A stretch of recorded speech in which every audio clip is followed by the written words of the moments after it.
मित्रांनो नमस्कार. मी doctor Ganesh Waghmare कुलस्वामिनी homeo या आरोग्यविषयक चॅनलवर आपल्या सगळ्यांचं खूप खूप स्वागत करतो. मित्रांनो, जेव्हा आपल्या शरीरामध्ये युरिक ॲसिड वाढतं तेव्हा आपल्या शरीरामध्ये विविध लक्षणं दिसतात. कोणते लक्षणं आहेत ते ह्या व्हिडिओमध्ये आपण आज जाणून घेणार आहोत.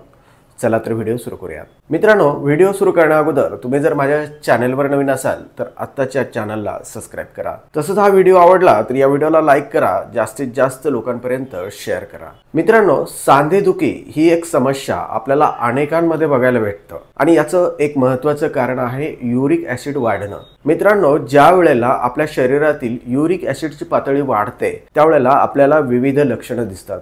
सगळ्यात महत्त्वाचं लक्षण म्हणजे आपल्या बोटांवरती सूज यायला लागते. बोटांना काहीतरी टोचल्यासारखं वाटतं, त्या ठिकाणी गाठ झाल्यासारखं वाटतं, तो भाग जाड होतो, कडक होतो आणि आपल्याला यासोबत दिवसभर खूप थकवा जाणवतो. बऱ्याच वेळेला वारंवार लघवी येते, तिची फ्रिक्वेन्सी वाढते आणि जी लघवी असते ती खूप दुर्गंधयुक्त असतं. त्या लघवीला एवढा वास असतो की तो वास सहन करू शकत नाही. काही लोकांना लघवीमध्ये रक्त देखील पडतं. काही जणांच्या पोटाच्या खालच्या भागामध्ये दुखायला लागतं.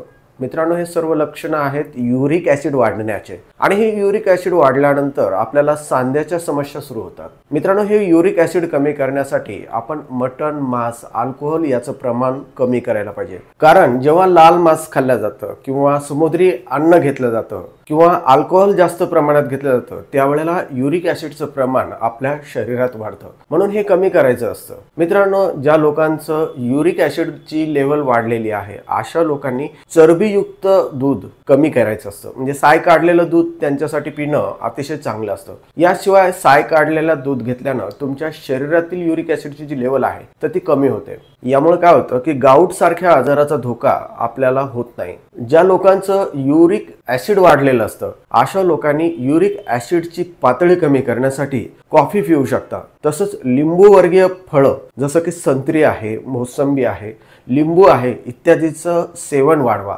चेरी सारख्या फळांचं सेवन करा. दिवसभरात भरपूर पाणी प्या आणि एक सोपा उपाय सांगतो तो तुम्ही करू शकता. एक चमचाभर ओवा घ्या, यासोबत एक चमचाभर बारीक केलेली अद्रक घ्या. या दोन्हींनाही एका पातेल्यामध्ये उकळत ठेवा. एक चतुर्थांश झाल्यानंतर त्याला थंड करून अनायसे पोटी रोज सकाळी तुम्ही घ्या. काही दिवसात तुमची युरिक ॲसिडची लेव्हल कमी होईल आणि तुम्ही सांध्यासंबंधी असणाऱ्या सर्व समस्यांपासून निसर्गरित्या कमी व्हाल. चला तर मित्रांनो, हा छोटासा व्हिडिओ तुम्हाला आवडला असेल तर ह्या व्हिडिओला लाईक करा आणि माझ्या चॅनलवर नवीन असाल तर आत्ताच चॅनलला सबस्क्राईब करा. याच प्रकारचे नवनवीन व्हिडिओ माझ्या चॅनलवरती रोज असतात. जय हिंद, जय महाराष्ट्र.